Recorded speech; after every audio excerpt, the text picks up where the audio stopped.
Olá, você que acompanha o nosso blog Pauta Livre, começando nosso programa Saúde em Pauta.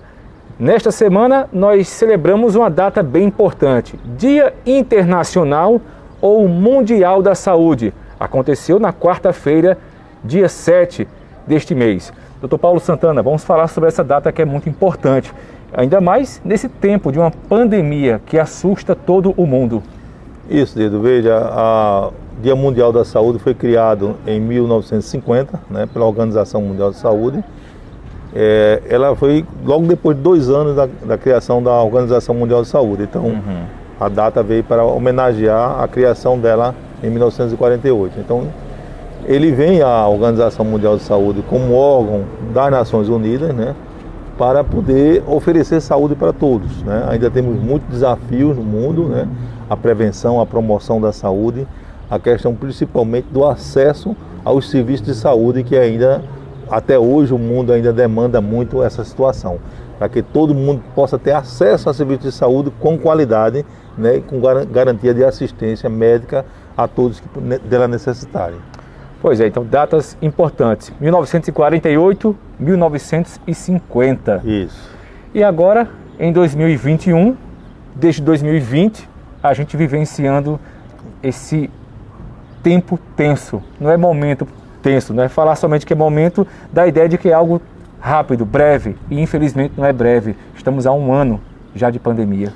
Isso, no dia 31 de dezembro de 2019, a China anunciou que tinha realmente constatado a presença de um vírus diferente na população, e aquele vírus estava causando danos lá em Wuhan, na China. E a partir de então a gente passou todo o ano de 2020, 2020, agora 2021, já estamos no 4º mês vivendo esse pesadelo. Às vezes dá a sensação de que você realmente está num grande pesadelo e gostaria de se acordar dele, não está vivendo o que o mundo está vivendo. É algo que o mundo moderno, o século 20, 21, jamais imaginou viver com tanta intensidade. Milhares de mortos, já tivemos situações piores no mundo, como a gripe espanhola, mas não na dimensão que a Covid veio, em que a gente tem uma crise sanitária, uma crise econômica, uma crise social e gerando, muitas vezes, crise política em diversos países, como é o caso do Brasil, que a gente tem social, econômica e, por que não dizer, também uma crise política por falta exatamente de uma integração sistemática para combater a Covid. Bom, então dentro desse contexto, perguntar quais são os principais desafios da saúde, o que é que a gente pode dizer? O Brasil, nós temos ainda muitas doenças chamadas negligenciadas, doenças que ainda a gente não conseguiu dar conta, que a gente poderia ter dado conta. Eu posso citar a malária, a febre amarela, a gente tem a quistossomose, tuberculose, hanseníase, situações históricas que a gente já podia ter arrumado no nosso calendário e que ainda temos negligenciado. E temos hoje situações ainda como precisamos de um pré-natal para todo mundo, da vacinação para todas as crianças, garantir uma assistência melhor aos hipertensos, diabéticos, portadores de doenças crônicas, cardíacas ou câncer. O HIV como uma situação também especial. Mas, neste momento, dentro desse contexto todinho, a gente ainda tem essa situação agravante que é a Covid, que veio tomar conta de todo o sistema de saúde, de todo onde a gente passa, na atenção primária, na atenção de média e alta complexidade, todas voltadas para a Covid, e essas doenças que a gente tinha que dar conta no seu cotidiano, ficando represadas. Dezenas de pacientes, milhares de pacientes no Brasil, precisariam estar fazendo hoje uma cirurgia de hérnia, uma cirurgia programada de varizes, cirurgia de câncer, e a gente está tendo tudo isso atropelado pela Covid. Então, realmente, a gente tem um desafio muito grande no histórico da saúde no Brasil, das doenças negligenciadas, ou mesmo que ainda precisariam de um enfrentamento melhor do SUS, e ainda vem a se somar a essa agenda a Covid. Falar sobre saúde, OMS, e dessa data a gente não pode deixar de falar sobre o SUS e outros sistemas públicos de saúde. Os principais, pelo menos, que são exemplos. Isso. Logo depois da Segunda Guerra Mundial, 1942, essa semana também fez 75 anos do final da Segunda Guerra Mundial, a Inglaterra inovou criando um sistema universal, o NCHS em inglês.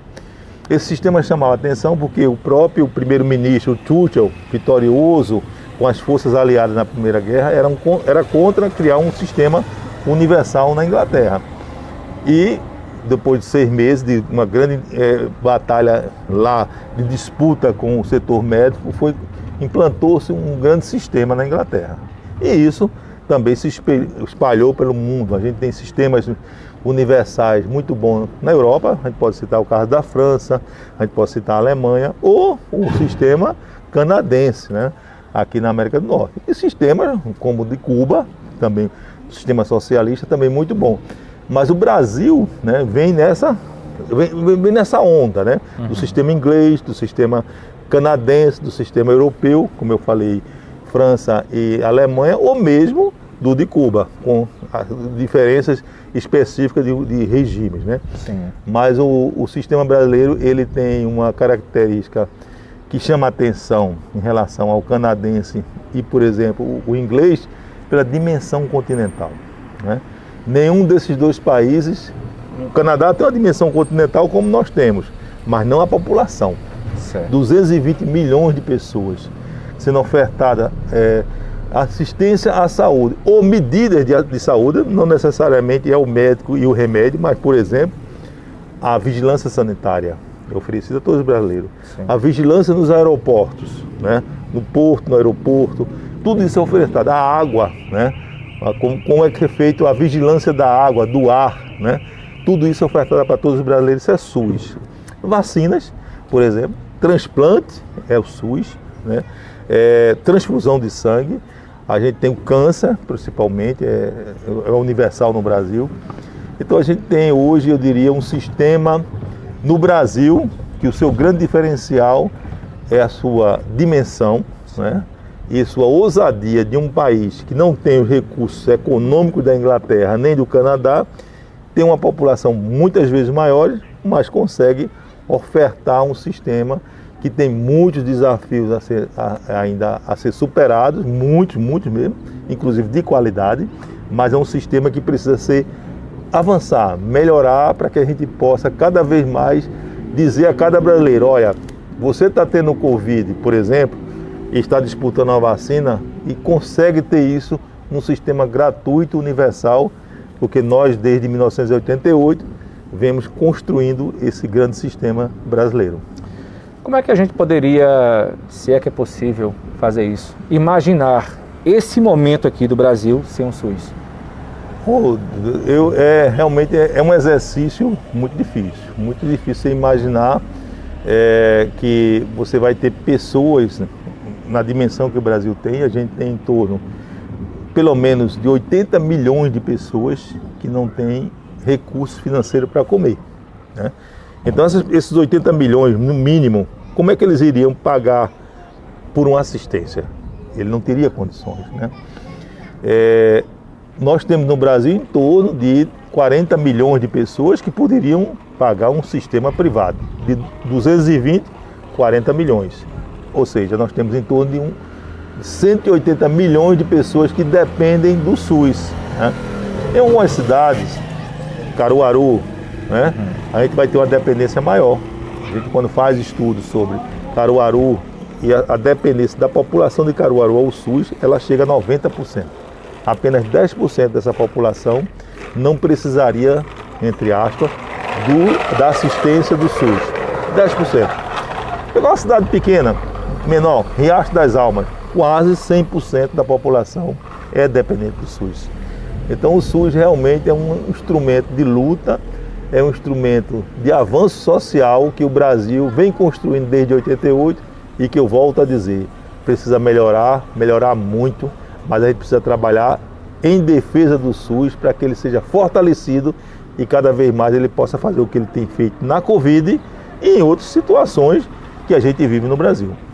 Pois é, o senhor, como o pessoal sabe muito bem, né, você que está acompanhando o nosso blog Pauta Livre constantemente, você que está acompanhando também nesse exato momento nosso programa Saúde em Pauta, estamos falando sobre o Dia Mundial ou Internacional da Saúde, que foi celebrado na última quarta-feira, dia 7. Dr. Paulo Santana, o senhor é médico clínico geral, sanitarista, o senhor é doutor em nutrição. Eu creio que tem muitas histórias, né, para contar para a gente, tem passagens marcantes justamente dentro desse contexto saúde. Imagino que o senhor tem muita coisa, e se eu perguntasse assim, uma situação marcante, o senhor conseguiria lembrar uma ao menos? Olha, eu vou dizer duas coisas que me chamaram a atenção, que está na minha agenda nesse momento. Primeiro, quando o Brasil, há mais ou menos 14, 15 anos atrás, saiu do mapa da fome. Nós saímos do mapa da fome e nós, médicos, nutricionistas, sanitários, comemoramos isso. O Brasil não fazia mais parte no mundo do mapa da fome. E neste momento, a gente voltou ao mapa da fome. Tem sido constrangedor e triste o Brasil ter voltado ao mapa da fome. Essa semana eu pegava os indicadores e nós vimos que o Brasil tem hoje, aumentou o número de ricos no mundo, em relação ao mundo. E aumentou muito a relação, o número de pobres na miséria. Isso tem me deixado muito constrangido, chateado, enquanto brasileiro, né? Porque a fome, quem passa pela fome, ou já passou pela fome, né, sabe o que significa você não ter o pão para comer, você não ter nada para botar no fogo, e hoje no Brasil nem fogo tem porque o gás de cozinha está inacessível. Então a situação do Brasil de ter entrado de novo, né, no ciclo da fome, isso é muito doloroso. E a gente ter, há pouco mais de 14, 15 anos atrás, comemorado a saída dessa situação e ter voltado nesse momento. Então a gente tem aí, em um contexto, duas coisas marcantes dentro da mesma temática, né? A saída do mapa da fome e a volta. A volta. É isso que o senhor destaca para a gente nesse momento. O que me chamou a atenção enquanto estudioso de Josué de Castro, né, que tanto lutou contra a fome, da nutrição e da saúde pública, para mim isso é um retrocesso, né, que o Brasil está a dever à sua população, está a dever ao mundo, porque o Brasil tem condições de alimentos e econômica, é um país rico de um povo pobre. E a gente tem condições de dar conta dessa agenda da miséria e da fome. Pois é, assim a gente finaliza o nosso programa Saúde em Pauta de hoje, tá? E parabéns aos profissionais de saúde. Afinal de contas, quando a gente fala de saúde, nós não estamos falando aqui especificamente do Dia do Médico, não é? Nós estamos falando Dia Mundial da Saúde. Mas quando você fala Dia Mundial da Saúde, a gente vem aqui nesse momento e tem que falar também dos heróis que não vestem capas. Que nesse momento são, de fato, os heróis, são os profissionais de saúde. Não só os médicos, no caso, não é? Mas técnicos de enfermagem, enfermeiros, quem atua também em outras áreas nesse momento, né, que exige tanto das pessoas. Então, assim, viva o SUS, viva a saúde, viva os profissionais que fazem a saúde, doutor Paulo. Desde lá do nosso agente de saúde, que vai nas casas, nas portas. Importante, né?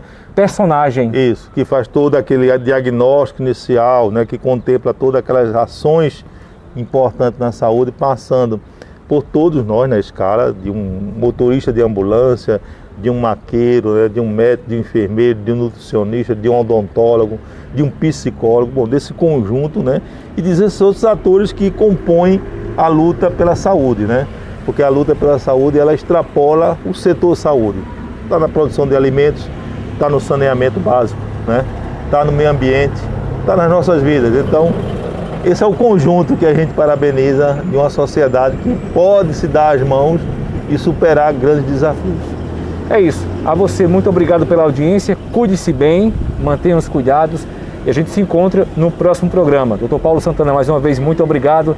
E a gente se encontra no próximo programa trazendo mais informação para esse povo que acompanha o nosso blog. Um grande abraço e vamos continuar fazendo um diálogo solidário pela saúde do Brasil. Um abraço para você.